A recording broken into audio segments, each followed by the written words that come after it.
Assalamualaikum warahmatullahi wabarakatuh. Waalaikumsalam warahmatullahi wabarakatuh. Jumpa lagi dengan kami dalam bahasan yang lalu. Kita sering membahas tentang agama, tetapi apakah agama itu sangat penting ya? Oh iya nih mengapa sih kita harus beragama? Toh banyak orang yang di sono tuh tidak beragama, mereka pun sukses hidupnya. Itu bagaimana itu? Nah, ini kita harus paham dulu agama itu apa fungsinya kan gitu. Iya. Nah, agama itu kan praktek daripada perjalanan manusia menuju Tuhan. Nah, yang memang di ayat-ayat Al-Quran itu kan ada ya, tidaklah aku ciptakan jin dan manusia itu kecuali untuk ibadah, ya kan? Tetapi memang yaitu ibadah yang perjalanan untuk menuju Tuhan, yaitu ya harus melalui agama itu. Agama untuk menuju perjalanan itu kan harus melalui apa ya, syarat rukun, sarana prasarana. Nah, kalau misalkan kita mau mengadakan perjalanan menuju kampung halaman lah, itu kan sarananya kita harus jelas, jalannya, sistem yang kita pergunakan harus jelas. Nah, terus yang mengadakan perjalanan itu juga pun jelas gitu. Harus ada pemandunya. Misalkan kita kalau ke stasiun kan ada satpam yang mengarahkan, oh beli tiket dulu, nanti antri di sini, tunggu di sini jam sekian, ini kan. Nah, contoh beragama itu juga seperti itu. Tidak harus ada sarananya untuk menuju Tuhan, itu ya wasilah itu. Harus ada guru pembimbingnya ya, guru rohani ya. Ada guru rohani yang membimbing supaya perjalanan kita itu sampai. Nah, sementara banyak yang menganggap bahwa ketika kita sudah orang tua kita melakukan ritual-ritual seperti apa ya, itu yang namanya ibadah kan banyak ya. Nah, itu sudah beragama, bahkan bukan itu. Agama itu bukan pengetahuan, bukan sudut pandang atau interpretatif gitu kan, bukan, atau perspektif gitu kan, bukan. Agama itu adalah praktek perjalanan menuju Tuhan. Nah, perjalanan manusia yang di dimensi dunia menuju Tuhan. Nah, itu kan harus ada sarananya yang dipakai apa, pembimbingnya siapa. Nah, kalau nggak jelas syarat rukunnya, ini akan nyasar. Karena dimensi manusia dengan dimensi Tuhan itu jauh beda. Jauh, sangat jauh. Kita di dimensi dunia, sementara Tuhan itu di dimensi alam maha. Itu juga harus ada penghubung. Nah, penghubung itulah yang dijadikan panutan atau sebagai sarana penunjuk jalan kita gitu. Contohnya ya itu. Nah, melalui wasilah itu. Nah, di dalam wasilah itu kan ada yang namanya Rasul. Ada yang namanya ulil amri minkum. Nah, kita harus step-stepnya harus jelas. Pertama, kita untuk menuju perjalanan itu kan, misalkan kita harus ketemu siapa dulu. Terus baru nanti kita ada step-stepnya gitu, nggak ujuk-ujuk. Makanya melalui siapa yang menjadi petunjuk, sarannya apa, dengan jalan apa kita menempuh ke sana. Nah, itu harus jelas. Kenyataannya kan begini, sekarang gitu banyak ya, kayak dulu mama diajarkan itu, ayat-ayat itu menjadi acuan untuk mencari cuan gitu. Makanya itulah kekeliruan daripada praktek agama. Bahkan sekarang kalau diamati ya, bahkan kalau tidak pondokan belum agamanya belum mantap gitu. Ceritanya dulu kayak dagang ya. Sering kali kan pakai ayat ini nih untuk rezekimu supaya lancar tuh begitu. Padahal bukan untuk itu ya. Padahal kalau di dimensi dunia di dimensi dunia itu kan apa ya? Ya hasilnya untuk kausalitasnya ya dunia. Iya. Kita nggak bisa dunia terus kausalitasnya akhirat. Itu nggak mungkin. Kenapa? Karena beda dimensi. Setiap dimensi itu kausalitasnya beda. Dunia ya dunia, akhirat ya. Makanya kita untuk menuju perjalanan menuju yang maha akhirat, Maliki Yaumiddin, itu kita harus punya alatnya juga ke sana yang di dimensi akhirat itu. Makanya kita kalau di dalam agama lain mungkin ada baptis. Kalau di agama kita ya baiat, penanaman nur iman dan nur kita. Nah itu sarananya termasuk itu.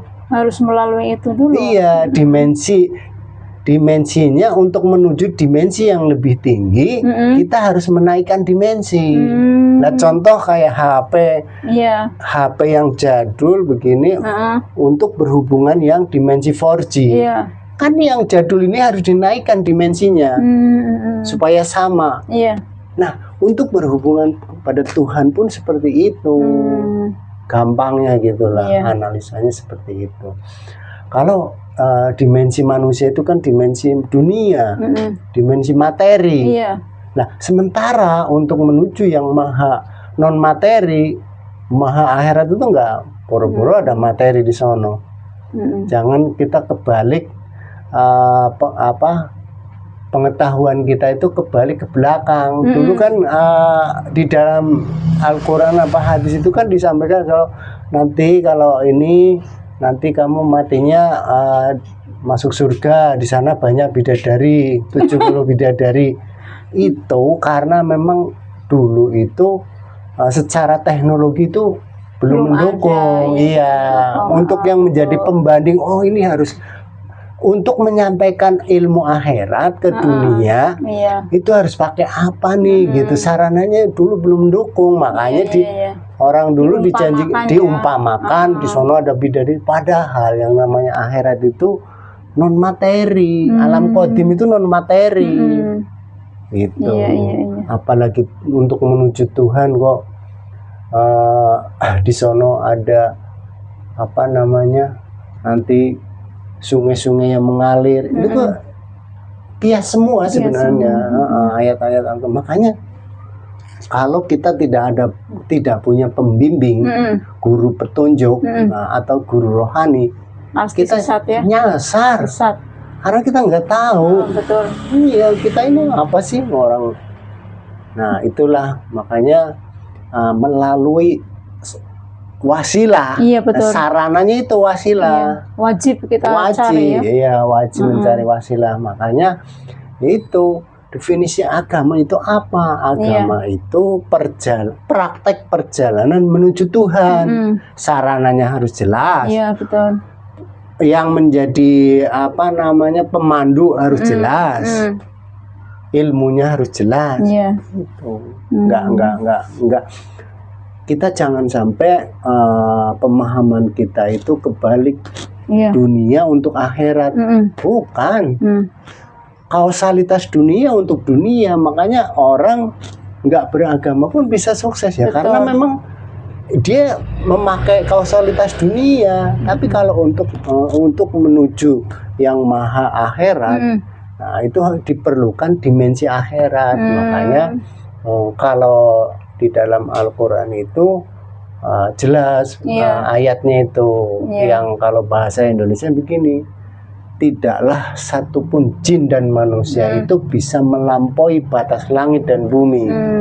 Nah itu kecuali dengan kekuatan Tuhan. Nah kekuatan Tuhan itulah dimensi ketuhanan itu, nur iman dan nur kitab. Iya, betul. Jadi sarananya jalannya, pemandunya harus jelas. Itulah agama. Jadi berarti pastikan dulu Tuhannya. Pastikan dulu. Jangan sesat, barulah menyembahnya dengan beribadah kepadanya. Jangan berbalik ke belakang. Ya iya, makanya. Bahkan di Al-Quran kan ada, kalau kita berbalik ke belakang dianggap apa? Setengah gila atau edan ya. Iya. Itu. Kalau kita berkiblat yang dulu, itu kita dianggap setengah akal. Iya betul. Ya, setengah akal berarti kan miring setengah gini ya. Bukan kita yang ngomong loh, itu Al-Quran loh. Iya, artinya gini loh. Jadi kalau kita di zaman sekarang ini kita berkiblat kepada aturan Soekarno, Presiden. Iya, enggak bisa. Zaman kita sekarang ini kan zamannya Prabowo kan. Iya. Aturannya otomatis aturannya Pak Prabowo. Betul. Itu. Nah, sama seperti beragama pun seperti itu. Jadi kita harus berkiblat kepada ulil amri minkum yang sekarang. Betul. Rasulun min anfusikum. Itu kan suratnya jelas di At-Taubah 128 itu kan Rasulun min anfusikum, berarti rasul di zaman ini, utusan di zaman ini. Kalau utusan yang dulu berarti kan untuk apa namanya? Ya untuk umat yang dahulu kan. Nah kalau umat sekarang yang ikutin yang sekarang. Ya utusan yang sekarang, tetapi memang sebutannya bukan rasul, tetapi ulama waris kan gitu. Rasul itu kan utusan. Iya. Gampangnya aja lah bahasa Indonesia. Utusan Tuhan di zaman ini. Karena dunia ini tidak dirancang untuk mundur. Dunia itu selalu ke depan. Nah, iya makanya dulu kan ulil amri minkum yang dulu ya Nabi Muhammad memang zaman dulu, tapi zaman sekarang ya beda karena memang sudah kan Nabi sudah khatam kan. Betul. Nah kan ada ulama warasatul anbiya, penerus Nabi. Nah penerus ulil amri minkum itu di zaman ini gitu. Ulil amri minkum itu kan orang yang dikuasakan untuk memimpin perjalananmu menuju Tuhan, bukan perjalanan menuju Roma, bukan. Dikuasakan untuk memimpin perjalananmu menuju Tuhan atau agama itu. Gitu. Nah itu harus pasti, sarananya pasti, sistem yang digunakan pasti, pemandunya pasti. Pemandunya yang udah pernah ke sono, udah tahu jalannya. Kalau memakai pemandu yang dulu, otomatis pemandunya kan udah mati juga.